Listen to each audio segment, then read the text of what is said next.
Hello everyone, welcome back to another episode of Fishing with Tony. Today I'm going to be showing you guys how to make your own sturgeon rig.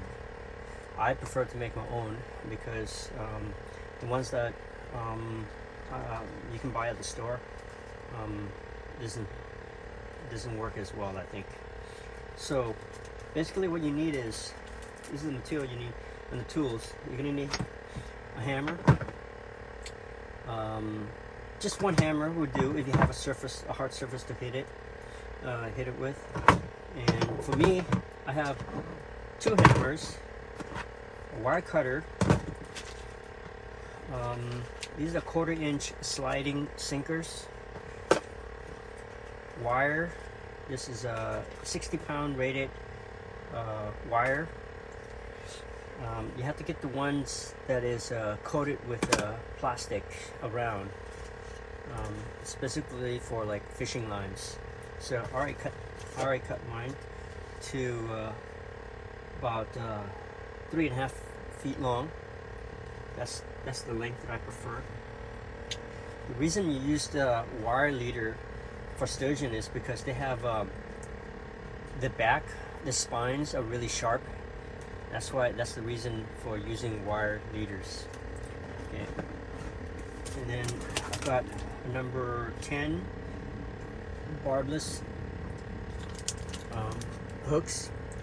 Usually I use a smaller size like number 6 or number 7, but in this case this was all they had left at the tackle shop, so I went ahead and grabbed the number 10. It's a little big for me. And then swivel. This is size number 3 swivel, and some tiny little crimps. Okay. So basically, I cut my wire to about 3.5 foot long. Okay. I'm gonna put the swivel. Put the swivel first.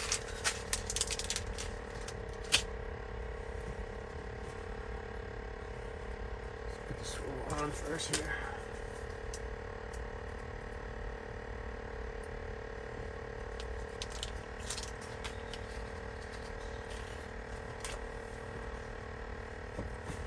So just stick the swivel in.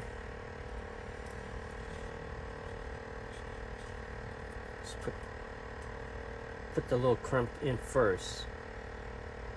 One end first, okay, and then put the swivel in, and then you stick the end back into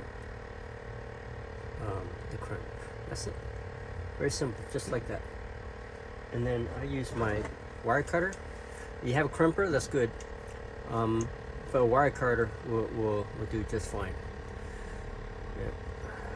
Now for a wire cutter, you don't want it, too tight, or else it will cut right through everything. So just kind of smash it like 3 times. That's it, just like that. See, that's one end already. Now, on the other end, I'm gonna put in the sliding sinker first. Okay, just like this. The ones that they sell at the store, they put a bead here, and then they put a bead on this side, and then they keep the sinker sliding. Now, first of all, the reason you have to have a sinker in here is to keep the bait on the bottom, because the sturgeons, they feed on the bottom. So that's the reason for putting the quarter ounce sinker in there. But I don't like to have mine sliding like this, because it'll come to the end and it'll get in the way of the hook.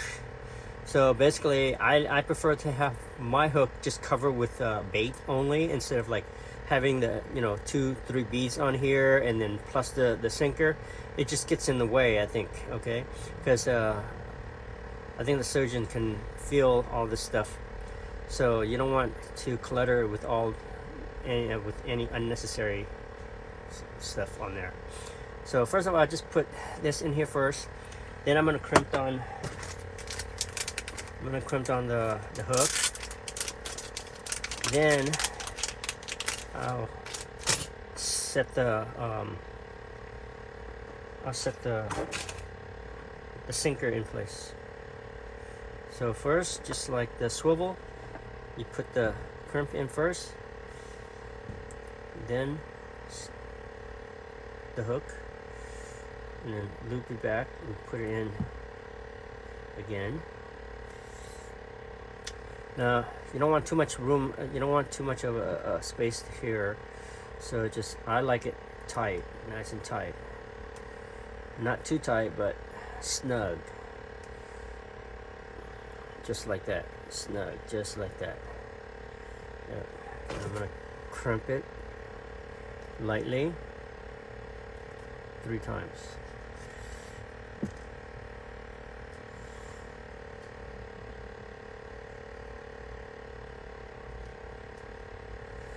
Then I'm going to cut off a little extra here.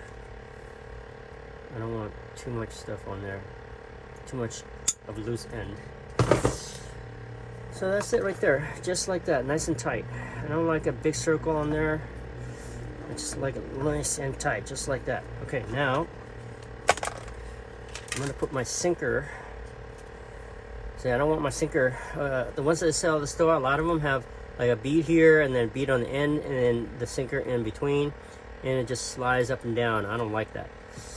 I like to keep my sinker right about 6 inches away from the hook, stationary, like tight on there. Okay, that's why I have a sledgehammer. That's why I have 2 hammers. I have a sledgehammer and a low hammer. This is the reason. I smash it on there. Oops. On this side here. Right about there.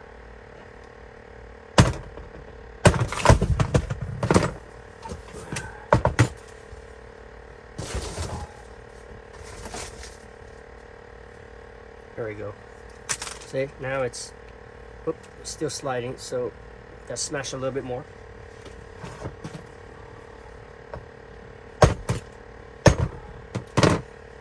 There we go. Oh yeah. There we go. That's it. Just like that. Nice and clean. See? Now you have the sinkers, up here fixed in place.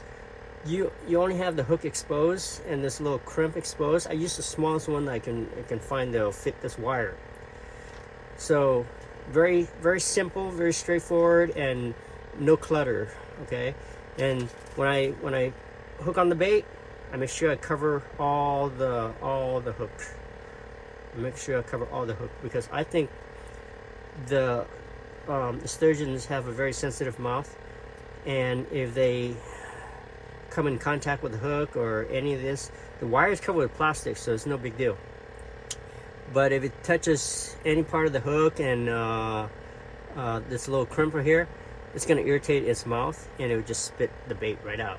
So I usually cover everything on the hook with the bait. Okay, and that's why I prefer not to use the bead, and keep the sinker sliding nice and simple, just like this. So there it is right there. Yep, it's about 3.5 feet long. 3.5 feet long. That's what I prefer on my